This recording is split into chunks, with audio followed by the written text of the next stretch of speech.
90.8 கேட்டுக்கொண்டிருப்பது அழகப்பா பல்கலை சமுதாய வானொலி. இது காரைக்குடியின் முதல் வானொலி. இன்று நம்மோடு பயனுள்ள தகவல்களை பகிர இணைகிறார் காரைக்குடியிலிருந்து ARS பாண்டியன் அவர்கள்.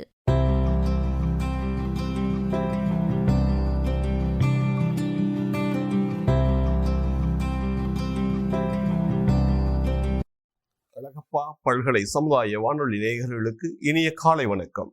அறிவோம் மூலிகை தகவலுக்காக காரைக்குடியிலிருந்து ARS பாண்டியன். இன்று நாம் பார்க்க இருக்கின்ற மூலிகை பப்பாளி. பப்பாளி மரம் உயர்ந்து வளரக்கூடிய ஒரு வகை மரவகை சார்ந்தது. இருப்பினும் இதனுடைய இலைகள் நுனியில் மட்டுமே இருக்கும். இந்த பப்பாளி இலை மற்றும் காய், கனி மூன்றுமே மருத்துவ பயன்கள் நிறைந்தது.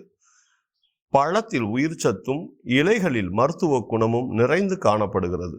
குறிப்பாக இதன் இலைகளை தண்ணீரில் வேக வைத்து குறிப்பிட்ட அளவு எடுத்துக்கொண்டால் நமக்கு உடலுக்கு தேவையான உயிரணுக்கள் அதிகபட்சமாக உற்பத்தியாகும். நமக்கு உடனடியாக அந்த அணுக்களின் உற்பத்தி பெருகுவதால் உடலில் இருக்கின்ற நோய் எதிர்ப்பு ஆற்றல் நமக்கு கூடுதலாக கிடைக்கும். குறிப்பாக தற்போது பரவி வருகின்ற கொரோனா, டெங்கு இது போன்ற காய்ச்சல்களில் இருந்து நம்மை பாதுகாத்து கொள்ள பெரும் உதவியாக இருக்கின்றது இந்த பப்பாளி இலை.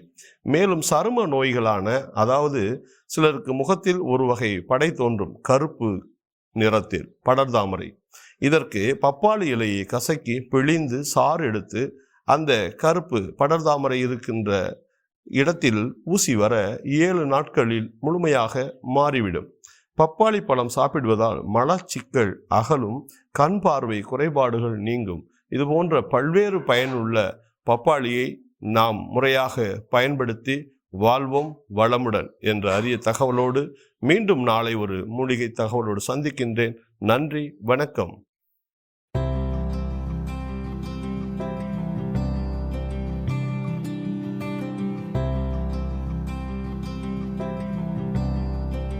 நாம் இணைந்திருப்பது அழகப்பா பல்கலை சமுதாய வானொலி. இது காரைக்குடியின் முதல் வானொலி. நல்லதொரு தகவல்களை நம்மோடு பகிர்ந்து கொண்ட காரைக்குடியை சார்ந்த ARS பாண்டியன் அவர்களுக்கு நம் அழகப்பா பல்கலை சமுதாய வானொலி 90.8 நன்றிகள்.